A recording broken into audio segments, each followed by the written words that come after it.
क्या आपको पता है? महान कूटनीतिज्ञ आचार्य चाणक्य ने एक बहुत कड़वी लेकिन सच्ची बात कही थी। सांप का जहर सिर्फ उसके दांत में होता है, बिच्छू का जहर उसकी पूंछ में होता है, लेकिन एक धोखेबाज और मतलबी इंसान के तो रोम रोम में जहर भरा होता है। हम अक्सर उन दुश्मनों से डरते हैं जो खुलेआम तलवार लेकर सामने खड़े होते हैं। हम उनसे बचते हैं जो हमारी बुराई सबके सामने करते हैं। लेकिन क्या आपने कभी ठहरकर सोचा है कि आपके सबसे बड़े दुश्मन वो नहीं हैं जो आपके खिलाफ खड़े हैं? असली खतरा तो उन आस्तीन के सांपों से है जो आपके साथ खड़े हैं, जो आपके साथ एक ही थाली में खाते हैं और जो आपकी हर कामयाबी पर सबसे पहले सबसे जोर से ताली बजाते हैं। इतिहास गवाह है, किले हमेशा अंदर के गद्दारों की वजह से ढहे हैं, बाहर के हमलों से नहीं। आज इस वीडियो में हम उन 5 ऐसे अजीब और डरावने साइकोलॉजिकल संकेतों की गहराई में उतरेंगे जो ये साफ कर देंगे कि जिसे आप अपना जिगरी दोस्त समझ रहे हैं, कहीं वही तो आपका काल नहीं। और चौथा संकेत ऐसा है जो आपकी लाइफ में एक्चुअल में हो रहा है, जो आपको दिमाग और काम को, आज की यह चर्चा आपकी आंखें ही नहीं, आपके सोचने का नजरिया बदल देगी। इसलिए एक भी शब्द मिस मत करना, क्योंकि 5वां पॉइंट इतना खतरनाक है कि शायद उसे सुनने के बाद आप आज रात सो न पाए। संकेत नंबर 1, गलतियों का साइलेंट डेटाबेस।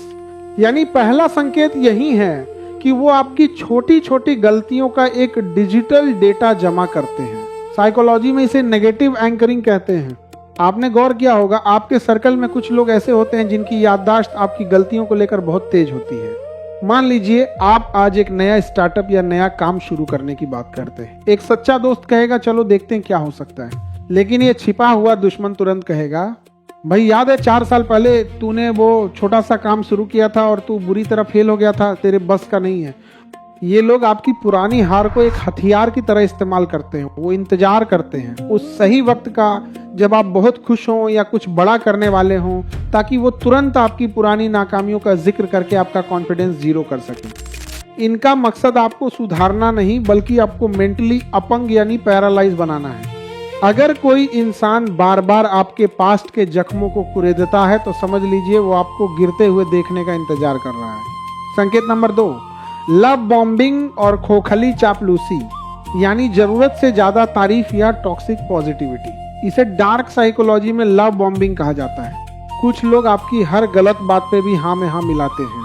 अगर आप गड्ढे में गिर रहे हैं तो वो कहेंगे क्या स्टाइल से गिरा है, तो लेजेंड है भाई। ऐसे लोग सबसे खतरनाक होते हैं क्योंकि ये आपके अहंकार यानी ईगो को इतना बढ़ा देते हैं कि आपको अपनी कमियां दिखना बंद हो जाती हैं। चापलूसी एक ऐसा जहर है जिसे इंसान बड़े मजे से पीता है। ये लोग आपका भरोसा जीतना चाहते हैं ताकि ये आपके पर्सनल लाइफ के राज जान सकें। एक सच्चा दोस्त आपको आईना दिखाता है, भले ही वो कड़वा हो, लेकिन एक दुश्मन आपको तब तक चने के झाड़ पर चढ़ाएगा जब तक कि आपकी ऊंचाई इतनी न हो जाए कि वहां से गिरने पर आपकी हड्डियां भी न मिले। याद रखिए, जरूरत से ज्यादा मीठा बोलने वाले लोग अक्सर अंदर से सबसे ज्यादा कड़वे होते हैं। बताओ ये बातें किस किस को पहले से पता थी? और अभी तो ये ट्रेलर है, पिक्चर अभी बाकी है साथियों, जो आगे वीडियो में बताऊंगा। तो अब आते हैं संकेत नंबर 3 पर, आंखों का कोल्ड सच, यानी उनकी आंखें कभी नहीं मुस्कुराती। इंसानी दिमाग और शरीर का एक अजीब कनेक्शन है। हम चेहरे पर नकली मुस्कान तो ला सकते हैं, लेकिन अपनी आंखों के एक्सप्रेशंस को कंट्रोल करना लगभग नामुमकिन है।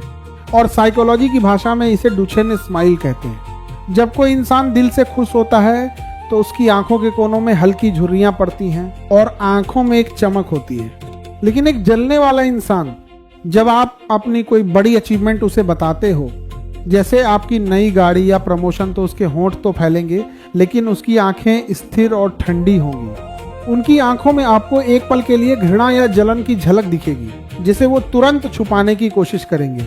अगर आपको कभी भी लगे कि उनकी खुशी मैकेनिकल या नकली है, तो अपनी इंट्यूशन यानी अंतरात्मा की बात मान लीजिए। वो इंसान आपके साथ सिर्फ इसलिए है क्योंकि अभी आपका वक्त अच्छा है, या उससे अभी तक आपके सारे राज पता नहीं चले। संकेत नंबर 4, इंफॉर्मेशन की जासूसी। हाँ, यही चौथा संकेत है जो आपसे सब कुछ उगलवा लेंगे पर अपनी कोई बात शेयर नहीं करेंगे। क्या आपने गौर किया है कि आपके ग्रुप में कोई ऐसा है जो आपकी फैमिली प्रॉब्लम्स, आपकी कमाई, आपके अगले प्लान्स और आपकी कमजोरियों के बारे में सब कुछ जानता है? वो आपसे बड़े प्यार से सहानुभूति दिखाकर सारी बातें पूछ लेते हैं, लेकिन जब आप उनसे उनके बारे में पूछते हैं तो वो बात घुमा देते हैं या बहुत ही साधारण सा जवाब देकर चुप हो जाते हैं। ये एक बहुत ही सोची समझी रणनीति है जिसे इंफॉर्मेशन सुपीरियरिटी कहा जाता है। एक दुश्मन जानता है कि जानकारी ही शक्ति यानी नॉलेज इज पावर है। वो आपकी हर कमजोरियों को नोट कर रहा है ताकि वक्त आने पर उसे लोगों के बीच गॉसिप बनाकर आपकी इमेज खराब कर सके। याद रखिए, जो इंसान दूसरों की बुराई आपके साथ बैठकर मजे लेकर करता है, वो आपकी बुराई भी दूसरों के साथ उतनी ही चटकारे लेकर करता होगा ना। अब आता है संकेत नंबर 5, मजाक की आड़ में मानसिक हत्या। ये 5वां और सबसे घातक संकेत, पैसिव एग्रेसिव मजाक। अरे भाई, तू तो बुरा मान गया, मैं तो बस मजाक कर रहा था, तू इतना सेंसिटिव कब से हो गया। क्या आपने ये वाक्य सुना है? ये एक हिडन दुश्मन का सबसे बड़ा हथियार है। वो सबके सामने भरी महफिल में आपकी किसी ऐसी इनसिक्योरिटी या कमजोरी पर चोट करेंगे जिससे आपको शर्मिंदगी महसूस हो, और जैसे ही आप नाराज होंगे वो खुद को बेचारा और आपको ओवर रिएक्ट करने वाला साबित कर देंगे। ये लोग मजाकर का मुखौटा पहनकर आपकी इज्जत को धीरे धीरे खत्म करते हैं। इनका मकसद होता है आपको दूसरों की नजरों में छोटा दिखाना और खुद को मजाकिया साबित करना। यह मजाक नहीं बल्कि एक धीमी मौत है जो आपके आत्मविश्वास को अंदर ही अंदर खोखला कर देती है। अगर कोई बार बार आपके सम्मान के साथ खिलवाड़ कर रहा है और उसे मजाक का नाम दे रहा है तो समझ लीजिए वो आपका दोस्त नहीं, आपके चरित्र का हत्यारा है। अगर आप इन सब में जूझ रहे हैं तो अब क्या करें? दोस्तों, अंत में बस इतना ही कहूंगा कि जिंदगी में दुश्मन होना कोई बुरी बात नहीं है। कम से कम आपको पता तो होता है कि किससे बचकर रहना है, लेकिन एक दुश्मन को दोस्त समझकर अपने दिल का राज बता देना आपकी जिंदगी की सबसे बड़ी भूल हो सकती है। लोग अक्सर बदलते नहीं हैं, बस वक्त के साथ उनके चेहरे से नकाब गिर जाते हैं। अगर आपने आज बताए गए इन 5 संकेतों में से एक भी संकेत अपने किसी करीबी में देखा है तो सावधान हो जाइए। उनसे लड़िए मत, बस चुपचाप अपनी दूरियां बना लीजिए, क्योंकि अकेला चलना उस भीड़ में चलने से बेहतर है जहां हर कोई आपको धक्का देने की फिराक में हो। आपका अनुभव क्या कहता है? क्या आपके साथ कभी ऐसा हुआ है कि जिसे आपने भाई माना उसी ने पीठ में खंजर घोंपा? कमेंट्स में अपनी कहानी जरूर शेयर करें, क्योंकि आपका एक अनुभव किसी और की जिंदगी बचा सकता है। जय हिंद, मिलते हैं अगले वीडियो में।